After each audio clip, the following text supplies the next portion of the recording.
একটা মানুষ কখন অস্বাভাবিক হয়ে যায় জানেন? যখন আপনার ওই প্রিয় মানুষটাকে বোঝাতে বোঝাতে অনেক বেশি ক্লান্ত হয়ে যায়, তখন মানুষ মনে করে যে আমি সম্ভবত অসফল হয়ে গেছি। জিনিসটা ঠিক এরকম না। আপনি ঠিকই সফল।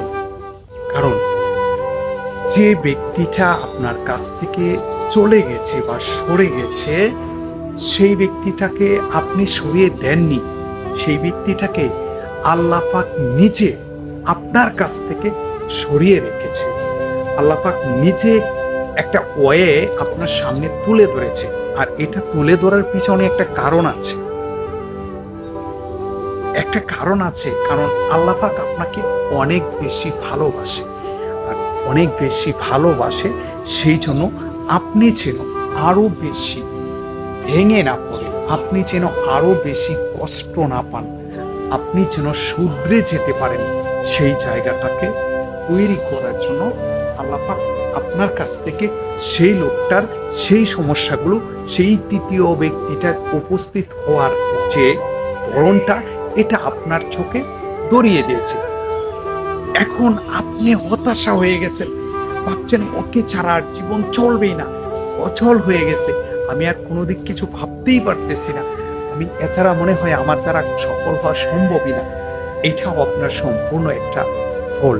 কারণ যে ব্যক্তির সাথে আপনার পরিপূর্ণ একটা সম্পর্ক ছিল, জড়িয়েছিলেন, ওই ব্যক্তিটা যখন আপনার কাছ থেকে আলাদা হয়ে ভালো থাকতে পারতেছে, সে যখন বলতে পারতেছে, সে যখন সমস্ত স্মৃতিগুলো তার মেমোরি থেকে মুছতে পারতেছে, তাহলে সেইখান থেকে আপনি আপনাকে ভাবনার একটা জায়গায় নিয়ে আসেন যে হ্যাঁ, যে ব্যক্তিটা আমাকে ছাড়া একটা সেকেন্ড, একটা মিনিট, একটা দিন 50 বার 100 বার কথা না বলে থাকতে পারত না, সেই ব্যক্তিটা ফোন ব্লক করে ঘন্টার পর ঘন্টা, দিনের পর দিন, মাসের পর মাস সময় পার করে দিচ্ছে। সো আমাকে মনে করছে না। সো যে ব্যক্তিটা আমাকে মনে করছে না, সে ব্যক্তিটাকে আমি মনে করি। তোমার কাছ থেকে যে ব্যক্তিটা আলাদা হয়ে গেছে, যে তৃতীয় ব্যক্তিটাকে নিয়ে উনি ভালো থাকতে চাচ্ছে, আপনি ওকে ওর মতো ভালো থাকতে দেন। আপনি আপনার জায়গা থেকে সেই সৃষ্টিকর্তার কাছে শুভকামনা করুন যে আপনার জীবন থেকে সে, যে একটা যন্ত্রণা আসার কথা ছিল, সেটা আসার আগেই আপনার কাছ থেকে ওকে সরিয়ে দিয়েছে, আপনার চোখে এটা ধরিয়ে দিয়েছে। সেটা আপনার ভালোর জন্য, অবশ্যই আপনার ভালোর জন্য।